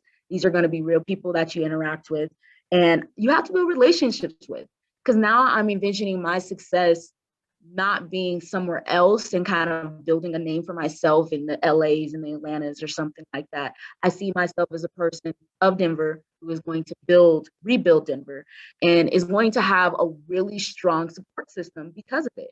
And I know now that the view that I had of those people doesn't serve me in that vision. I have to be able to build these relationships and build genuine relationships and also know my purpose. Do I want to help? Do I want to influence? Do I want to inspire? You know, or do I want to be friend? That's another big thing, right? I feel like another thing that also I've learned in my successes, and I need to lighten up and have a lot more fun. This is a very serious,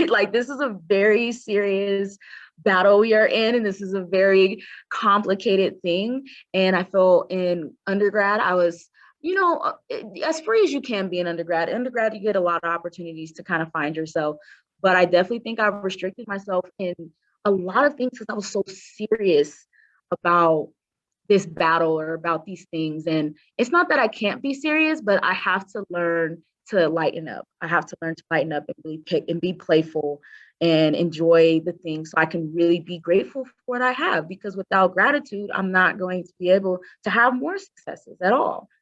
So. Thank you.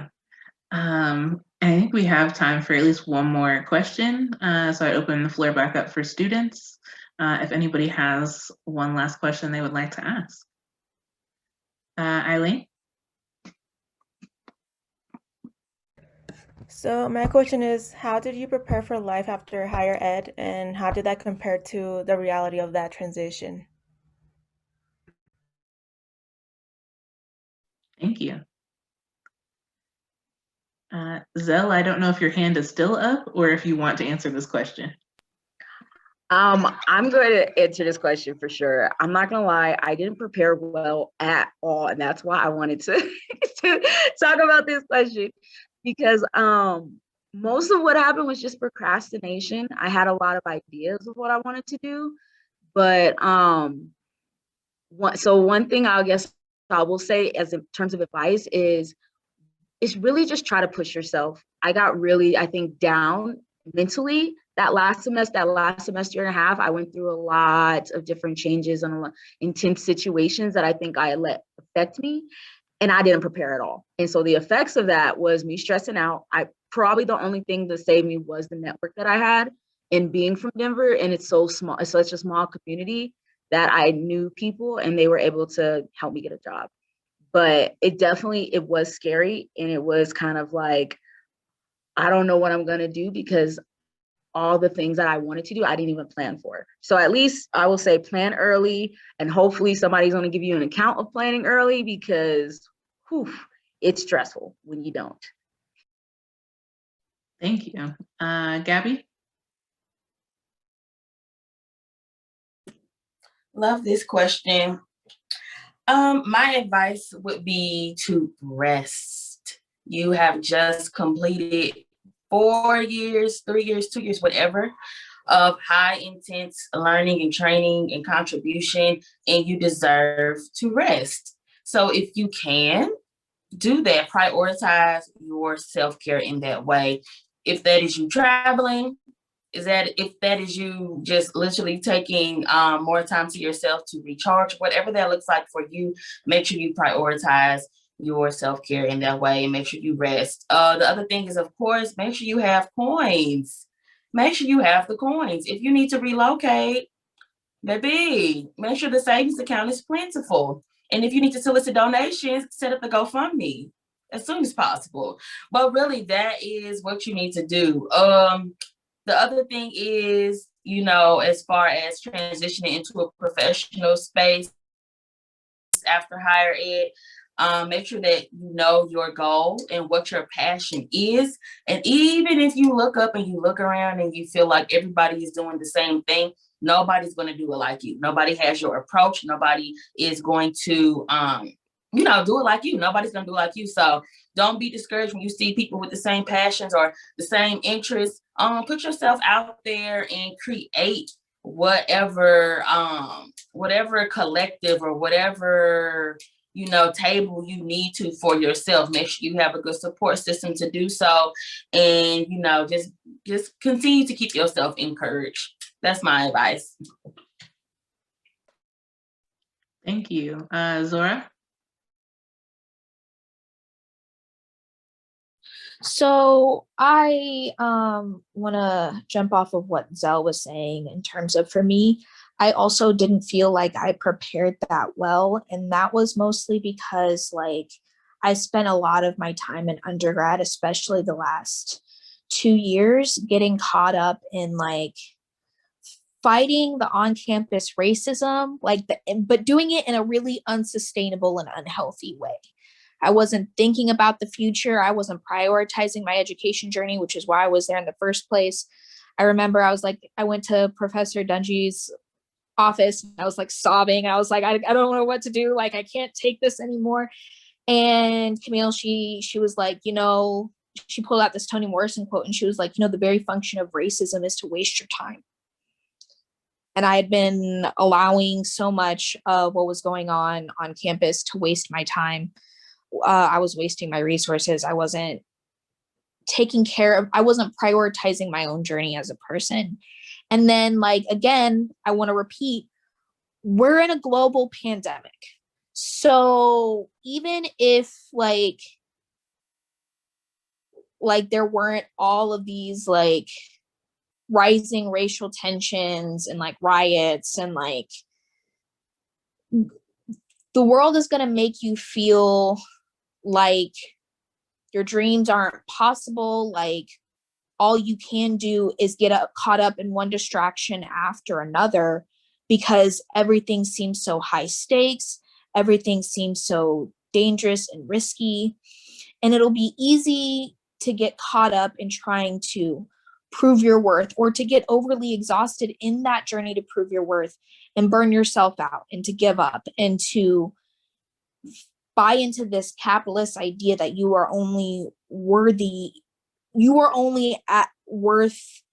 the amount of productivity you can produce. And that's not true. And so know that even if you can't keep your eyes on the prize, even if you lose sight of who you are, it is important to have grace with yourself. Of course, plan as much as you can, but as this last year has proven, so much of life is out of our control.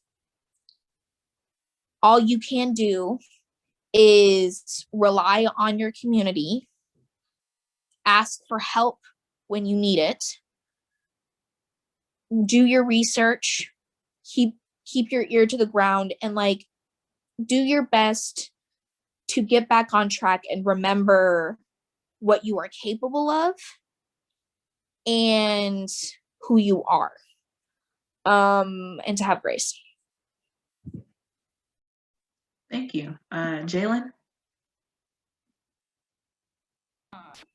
So my advice, the first thing I want to say is getting the idea that you can plan for life out of your head. And I say that because as far as career-wise, yep, I had a plan. I'm like, okay, I'm gonna talk to this person, do this, build my experience here, whatever. So first thing, like even with like planning like career-wise, your passion for what you do can change. Even, I mean, a company you might be interested in, you get there, you start working there, you might absolutely hate it. That can change. And then for me specifically, my struggle period was the fact that I was unprepared with how to deal when things don't happen according to that plan. That was where like I got stuck, and I don't want that for you guys as students. I'm hoping that you take that from my experience. So, I mean, my advice in regards to planning for the future is preparing yourself also for those unplanned things, but then also giving yourself that flexibility, or even to be able to adapt in different situations that you may come across. You know, and I guess like as you sit through the rest of your undergraduate career, graduate school, and eventually into your professional working careers, trust that things happen how they're intended to happen, and being comfortable with that. So you can't plan for the future. Plan for what you'll do if it doesn't happen. Thank you. Bridgette? I know it's running out of time, so I'll be really quick. So I'm laughing at this answer because I'm much older than most of the folks on this call, probably all of the folks on this call. And I laugh because I literally left my undergraduate experience and had this ideal of what life is supposed to be like and try to run to it. And so I got married like literally 6 months after I graduated, because that was the thing to do. And I needed to slow down, and I go back to my very first, my first answer to a question is understanding your values. I didn't know who I was. I mean, I really didn't. And so I was responding to the world on what you're supposed to do and how you're supposed to be. And also this structure of marriage and women, and that's a whole nother story for another day. But it was a thing. Now, granted, some of y'all know my husband, so don't think I wouldn't have chosen him as my mate. later on. So that's still the case. So 28 years later, I've been married for 28 years. I would still choose him, but I would have chose him maybe a year or two later so I can be by myself. So I can just be and understand who I am. I left my daddy's house to go to my man's house. That's what I would do differently. I don't know what it's like to live alone. And so I find myself trying to escape in my places in my home, to escape mentally and physically and emotionally to learn who I am. Thank you. Thank you. Chaz? I feel like everybody said something to the effect of what I would say, and what I would add on to that is just make the most of your university resources. Your university is yours. It is for the students. There are multiple, I'm sure, groups, professors, teachers, other organizations that you can connect to and that you can use as there, because they are yours and that's your power. That's it. Thank you. Oh wait, no, I am unmuted. Thank you. And we are definitely out of time for the day. I'm looking at the chat and I'm seeing people putting out their emails and wanting to further conversations and all of that, which I love, and it's great. Thank you all again for being here, students and panelists, guests. Just being able to be in this space and have the conversations that we just don't get to have other places, and being able to share knowledge and all of that. I'm really thankful for you all for being here and exchanging all of these experiences and bringing up these conversations, and having something that is now recorded and that we can put out as a resource, and have people who are able to visit these conversations and really kind of think about their positionality and question all the things that you have brought up. So I really appreciate you all for being here, and thank you very much. I will reach out when I have the link to where both panel 1 and panel 2 will be to view. But yeah, thank you all for being here, and enjoy the rest of your day. Enjoy the weekends, and thank you. Thank you, everybody. Thank you. Have a good afternoon, everyone. Thank you too.